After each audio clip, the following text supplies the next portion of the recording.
Today we're going to use 3 types of compass to find new clients with the tools you already have. The object is to get new clients with minimal investment of time and money and minimal risk. And after we've used our 3 types of compass, we're better able to see if we have, and how many, and at what cost.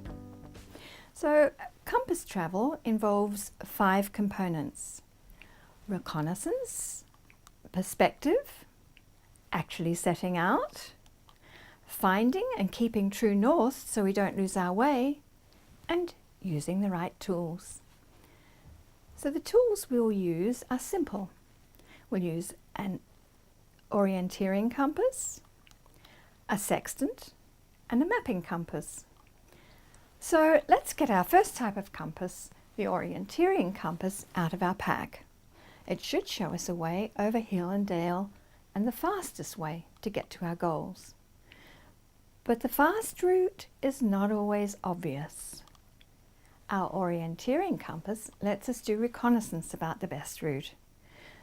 And as we look at the obstacles we need to get around or through in order to get these new clients, we're going to remind ourselves that all good reconnaissance is 90% negative information. So we're not going to get upset by the negatives, because when we isolate those, they show us alternative pathways. At the planning stage, you don't use your orienteering compass as a compass, but as a protractor that measures map angle, and so that you can define a route on the map that you can then align to from where you are now to where you are going, and then you can use it as a compass. And that way you aren't led astray along the way by tempting alternatives, but stay true to course. So let's start with where you are right now. You're here. Where is here? Have you taken stock of exactly where you are lately? To make good use of our orienteering compass, we need first to set a baseline, a true picture of from where we're starting. And that way we can set a target and work our best way forward by looking over the potential obstacles that are ahead of us. And at the end of that, we'll also know if we've been successful, because we've got something against which we can measure. So map where you are on your path to your goal of income for this year. And then write down the name of your favorite customer. Let's say that's Michael, even if it's Anna. We'll stick with Michael. List all you can think about that you know about Michael. Everything. Family, previous jobs, dog, hobbies, last holiday, sport, music, pet hates, everything. Knowing all this, how does this help you to find more Michaels? Perhaps your Michaels can help you to find more like them.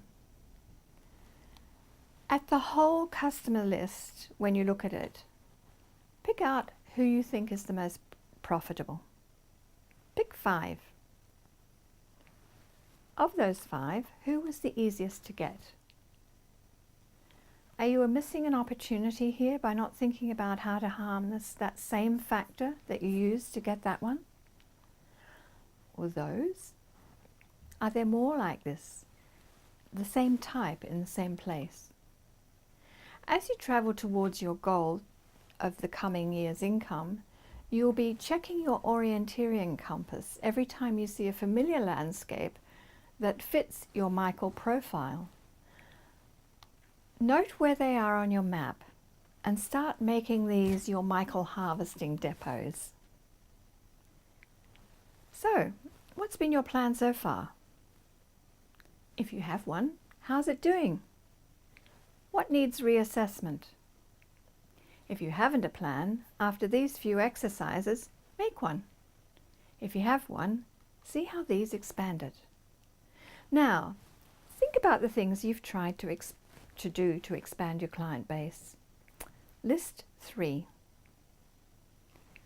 Some things didn't work. List 2.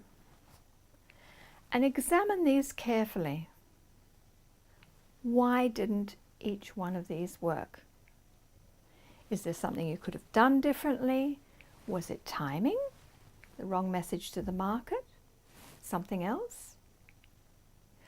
Of these 5 things, the 3 you tried and the 2 that didn't work the way you'd hoped, what is worth a second go with a bit more planning? How will you approach it differently? Who can help? Once you start using your orienteering compass as a compass, you can go at a faster pace. And fast travel comes from understanding the obstacles en route and finding ways around them before they stop you in your tracks. That's why you do reconnaissance. List 7 obstacles on your way to customer growth. Of every one of the 7, isolate the key issue. The key issue. Now list all of your key issues.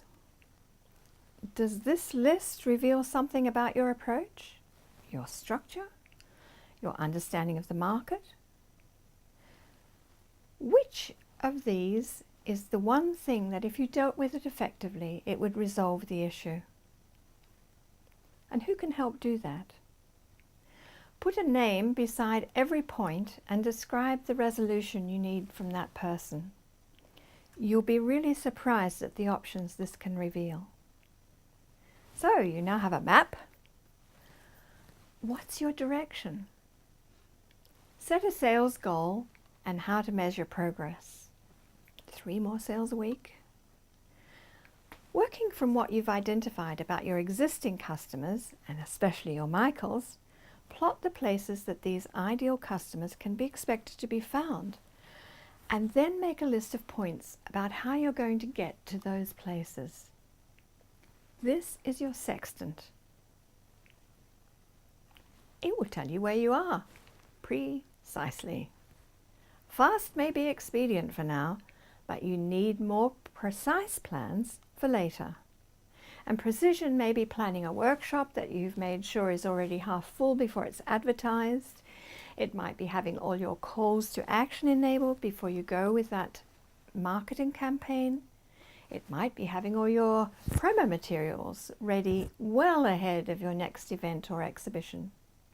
It might even be just having an event kit that's always intact with everything you need to stage an effective event, so you don't dash around seeking the scissors or tape or promo banner. Precision is having some standard things you do each month to keep your profile in the marketplace. A media schedule will help that. It's all very well to have a map and a compass and then set out full of confidence, but it's so tempting to be lured off your route. Stick to the path you've chosen. We've all heard of people who, when they're lost, they end up making a full circle. It's really easy to drift off the trail when you wander off on small diversionary treks, just to enjoy the view. Don't diverge. You don't? So, social media is critical to your progress towards securing more Michaels. Be honest with yourself. How much actual business has come to you from social media? Make a list for the last 6 to 12 months and then divide the profit by the hours you spend on social media. Profit, not what they spent. Still profitable? Try other ways to be in touch with your market. Don't think that everybody says I have to do social media means that you must do it. If you do it, measure it. Try giving it a slot of time and making sure social media is corralled into only that slot. Once you get social media herded into one allocation of time, don't let those ponies loose outside your corral. What are your values? They're what define your true north, or the main direction against which all the other things you do should be measured. Your compass that draws circles demands a center point. Your values are that center point, that true north that should guide every decision and define who you engage with and how you develop your customer relationships. Authenticity is a rare commodity. Be you. As they say, everybody else is taken. Who shares your values and where do they hang out? Your best new clients can be found in the circles of networks that radiate from each of your best clients. Start from understanding the clients you have. What do they tell you? What did you sell them? What did they buy? Some people think these are the same thing. They truly believe they're selling when the clients are just buying. If you don't recognize this and isolate what one thing gets them to buy, you can't manage this important asset. You want to grow it to be hardy beyond the hothouse of immediate need or habit or laziness from your clients in finding an alternative. Guard that buying client by understanding what they are buying in its fullest context. I gave this exercise to an airline once. They thought people were buying seats on aircraft. What they discovered that instead people were buying two types of things: a seamless and reliable way to exotic destinations, and mitigation of the impacts of a heavy business travel schedule and the need to arrive relaxed and refreshed. It totally changed the way they structured their sales message, delivered their service, and created sub-brands. At the annual national meeting of a leading boutique hotel chain, I asked if their clients would class themselves as tourists or visitors. Answers were pretty well divided. So I balanced their responses with what the regional tourism survey found when they asked visitors to that region the same question. No matter what your opinion of the validity of the choice, the fact that most people saw themselves as visitors means that all the efforts to promote tourism failed to actually capture the nuance of what that difference in description means about expectations. A visitor seeks a personal experience. Tourism is for the masses. So here we've introduced some new tools to change your focus and help you find pathways to new clients. We have an orienteering compass, a sextant, and a mapping compass. Your orienteering compass is your client contact list. You need more like your best clients. You need more Michaels. Your sextant shows you where you hold your true north, so you don't diverge from your target or from your values. Your mapping compass draws circles around the success you already have, so you can expand in circles outwards. So, looking at what you've done from this compass introduction, you can now work out what could you do, what should you do, and what will you do in the next 30, 60, 90 days from now. I hope these simple tools will help you look freshly at the terrain you need to cover in order to get your target number of new clients, the best clients, the Michaels with whom you are best aligned to build a strong, onward relationship. Thank you.